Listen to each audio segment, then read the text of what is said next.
It's just should be licensed. What he was, Larry may not can put that in So- over there, but.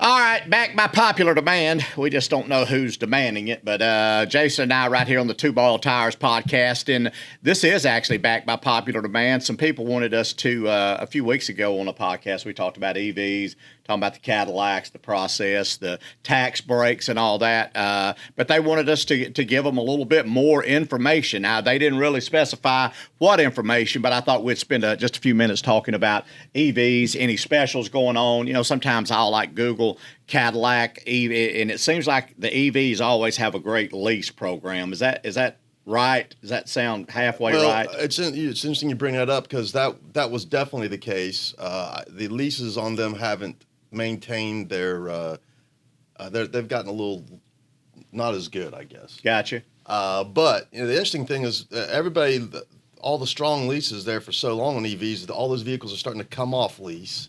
So there's going to be a lot of EVs in the used car market coming up very soon.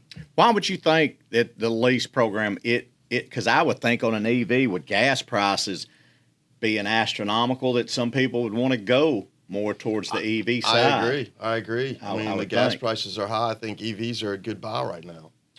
Yeah, and man, the distance, what we talk, I mean, you're talking, I know they're all different kinds. There's all different kinds. 330. The Cadillac was, I think the range on it's almost 500 miles. It's 4-something. Good Lord, 500 miles. You know, the funny thing is everybody gets so caught up on EV range, but most people, I mean, I never drive out of Huntington. You know, I'm always in Cabell County, for the most part. And so if you always are driving around town, EV's great. Think about never going to a gas station again. Oh, listen, we were talking on an earlier podcast. Amanda bought that Cadillac. Of course, it wasn't an EV, but we had weighed in on, because I know you've talked about leases too. She drives to Cold Grove every day. Mm-hmm. So it's 25 miles. But my God, she could go a week and never stop at a gas station and just charge at night at home and never have a go forever. Yeah, never have a bill. Never go. Man, I've never been in an EV vehicle. What's the ride? Can you feel a different ride being an EV? I mean, since there's really not a lot of noise, or is it quieter? They're definitely more quiet. They don't really have a transmission so much, so it's very smooth acceleration. They do drive a little differently, but really for the most part, it's just a car with a different engine, right? Right. I mean, it doesn't. The Cadillac Lyriq is a fairly heavy vehicle for its size, and I think it's one of the best riding vehicles around. I think it's one of the best looking. You had an orange one out here last year, I think, and man, that thing was super sharp. An article came out the other day that there's a lot of people out there, EV buyers, that have not had a good charging experience. And so I'd like to talk about charging, because really, if you buy an EV, the first thing you should do is you should put a charger in your house, right? Gotcha. You should put a level 2 charger in there, which is like installing a dryer. Right. Any licensed electrician. Any electrician, put that in. I mean, should be able to. It's just should be licensed. What he was, Larry may not can put that in over there. But you got a washer dryer set, right? Yeah. The washer just is 120. Right.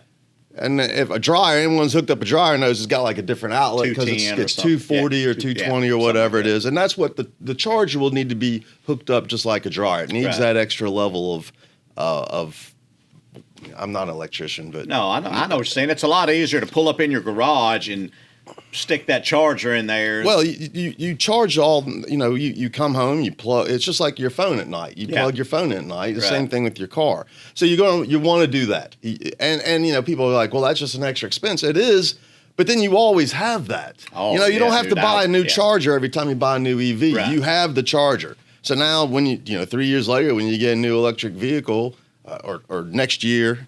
Or next month. Next month. You just, you can use the same charger and plug in, so it's investment. And this is a neat thing. Not a lot of people probably know this. I'm looking to get a charger installed. I don't have one at my house yet because I charge here. You got one right out here. That's right. Yeah. But I'm going to get one at my house that actually will allow me to plug the EV into my house and use the EV as a backup generator. It will power my house. It'll take the power the other way. I'm going to do that for sure because I don't have a generator at my house. Man, that's insane. I've never heard of that in my life. Oh, yeah. The technology's already out. It's out there right now. You can do this right this second.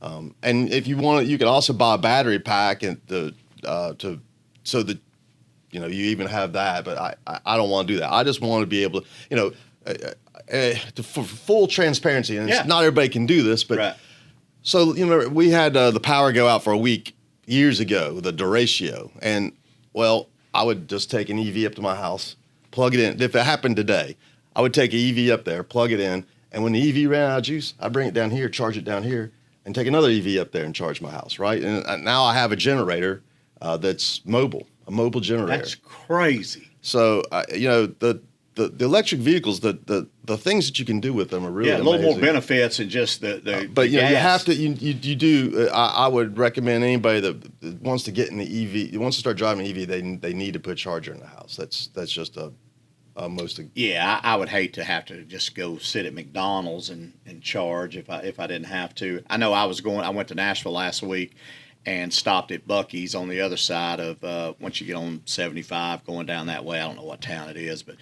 Man, they were lined up, dude. Really? Oh, yeah. A lot of hotels have, put chargers in now. Restaurants put chargers in. Well, not only the chargers, just the cars. I mean, you're talking about Buc-ee's. Yeah, they were just lined up at the EV stations. That was the first time I'd ever really seen. I don't know how many they got, but man, they were a bunch of cars plugged in right there. So. Seems like people were definitely EV in that day for sure. So with that being said, since I said I had never, Nick, our producer over here, I've never driven an EV. I don't know what it's like. My next car will be the Cadillac Lyric that I'll take out for a week, and I'll give you a review.